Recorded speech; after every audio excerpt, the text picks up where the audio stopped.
There's real hope on the horizon, people. Keep the faith. That's what I say, keep the faith. Another really optimistic video coming up for you. So hope you're good and enjoying this beautiful weather.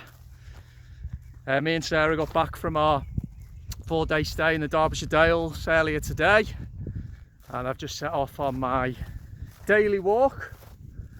And first of all, for anyone who's commented on one of my recent videos and I've not yet replied, I'm a little bit behind because I was struggling, as I mentioned on a previous video, to get internet signal, which was brilliant.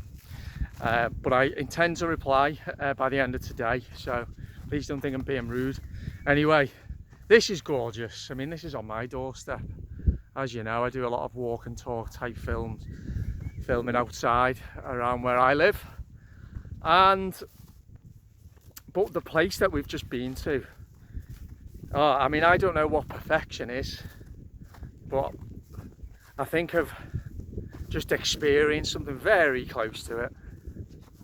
I mean, purely in terms of the aesthetics.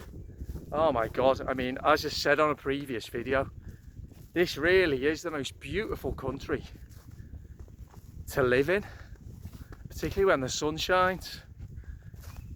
I'm talking rolling green hills, fields, meadows of buttercups, quaint little towns and villages with church spires nestled in the valleys between the hills, winding country roads and dry stone walls, patchworks of dark and light green interspersed with yellow against a resplendent blue sky, and just a golden glow across the landscape, and villages where time seems to have stood still, with country pubs and village stores, and people just going quietly about their lives. And I said to Sarah yesterday, I can't remember the name of the village we were in, something in with H I think it was, and we were sat, we had a little wander around, we had a pint outside the pub, and then we sat in the little village green. They had a little lake there, and there was people dotted around eating ice cream, talking, children playing in the lake. And I said to Sarah, it's got the feel now. I've felt it for months, this great awakening that a lot of people are terming it. It had the feel yesterday when it suddenly struck me, almost, of what life was like maybe before the internet, before we all became so entrenched in our beliefs, so beholden and enslaved by information, when life really maybe had more meaning. Yet that's what I am seeing as these parallel societies start to form. One, as I've talked about, based on hope and a vision for the future and altruism and looking out for the next generation, and the other continuing to live in fear, naively, ignorantly, cowardly. But the good news is that people are coming in droves into our, what was once a little group, which is expanding in numbers. And I just wanted to make this video because I really do think let me give you an example. This lockdown lifting isn't going to go ahead on the 21st of June. Now, that doesn't bother me because I expected it. For those of us who've been paying attention, it's obvious it was never going to happen. It doesn't affect us because we were aware of that. Our job is simply to provide, to try to live free, to provide inspiration for others, to try and draw their attention to what's really going on, so that they then notice, and until you get a critical mass of people who eventually will say no. And I'm certainly not calling any day Freedom Day, because freedom is never granted, it's only taken away. I am free. I'm a free, sovereign individual with full rights over where I go, who I see, who I associate with, how I express myself, etc., etc. So we've got to remember, really got to remember, that I detect still so much negativity from people in the awakened group, in inverted commas. And maybe we need to stop saying that we're awake, because nobody's really awake. We're waking up, we're paying attention, we're trying to do good things, yeah. Awake? Who's awake? Well, God. Isn't he the only awake one, if you believe in God? But maybe now's the time, surely. I mean, the sun's shining. Come on, everywhere's looking gorgeous. Look, maybe now's the time for us in this group to stop living in fear, stop being so negative and focusing on the other side all the time, understandably. You know, months ago, that's what people were doing, is they were trying to understand what we were up against. I think we're way past that point now. We can only influence our little part of the world. There's no point obsessing and fixating on things that we don't have a modicum of control over, but which we are positively influencing though. We have to acknowledge the successes as they're coming, and they are. Just look around you. Unless maybe people perceive things different to me, and that's fine, but I see tangible and real evidence that people are fed up.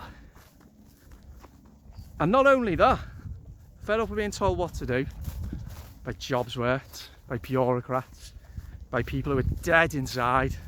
And I mean that, people who are dead inside. More and more people are fed up of being told what to do by these types of people, and are cultivating this new world. We're never going back to the old world. We're not, we can't. Who's to say? If we have our way, if our energy levels are so finely attuned to what we want that we can't create that better world. I see it. I see signs of it, and I have for a while. Just talking about, I've travelled quite a bit obviously the last few days, and complete objective view here. No bother at all. No bother whatsoever from anyone saying you need to wear a mask. No messing about getting into pubs and restaurants. Very liberal in the circumstances. You know, let's remember that. Let's recognise that there are other people besides us who know this is bollocks and who are rejecting it. Loads of them. Loads and loads of them. And now, the best news of all. Well, it's not the best news of all, but interesting. The story about the COVID lab leak and Anthony Fauci and what he knew or didn't know, and what his involvement was. Casting no aspersions here, obviously, without proof. However, everyone's asking questions now, aren't they? Even the mainstream media. Shock, horror. And what will this do? Well, there were individuals right at the start of this who were questioning.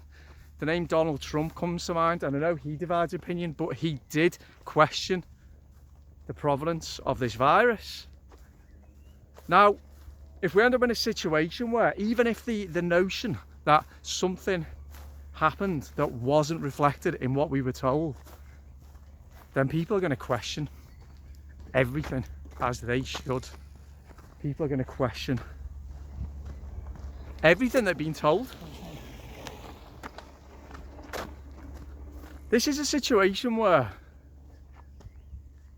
the battle, the war is won by relentless pressure, winning little battles, but through a prism not anymore of talking about what the problem is, because we understand it, but through a prism of, like I say, hope and energy and invigoration and moving towards something brighter, whilst at the same time, as I will continue to make clear from my opinion, anyone who comes into my life, who I encounter, who doesn't try and exert their illegitimate authority over me, doesn't try to influence or stop or silence or censor what I say, doesn't try to stop me going where I want to go and associate with who I want to, I will treat with respect, because I think I'm a respectful person.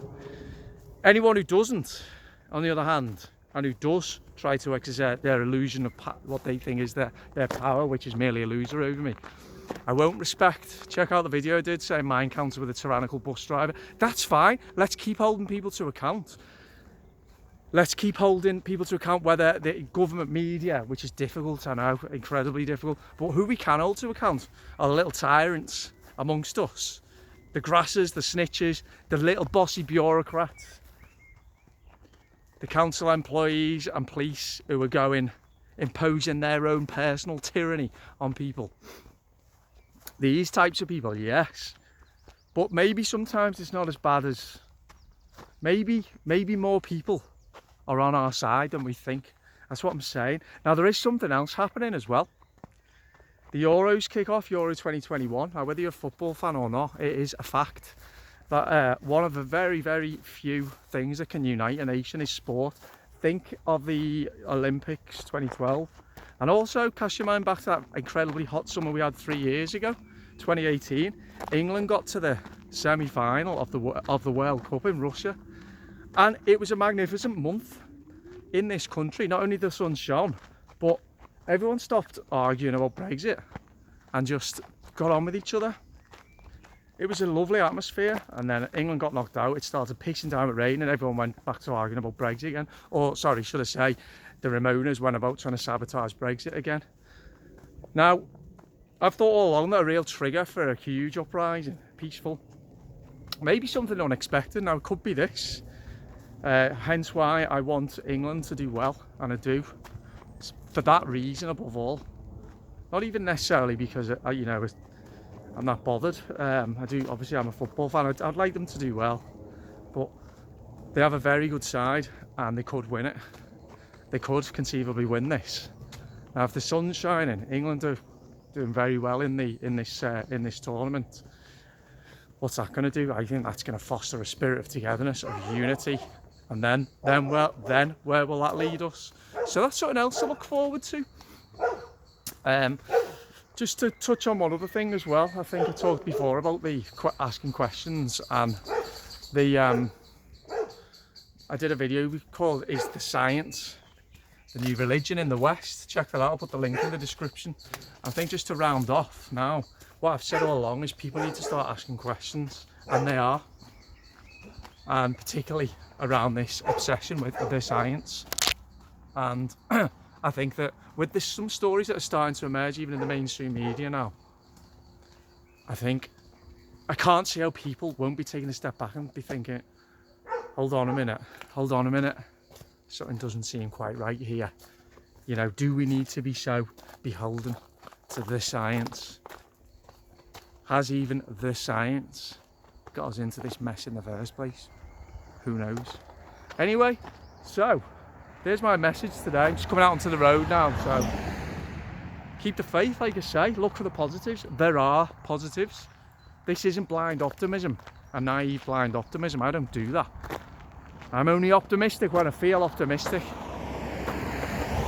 So there we go, 13 minutes in. Subscribe if you like this content. I'm not always, I'm trying to be pretty uplifting recently, and yeah, it's helped. I've just been on holiday as well, but everything I say, I mean, I'm genuine.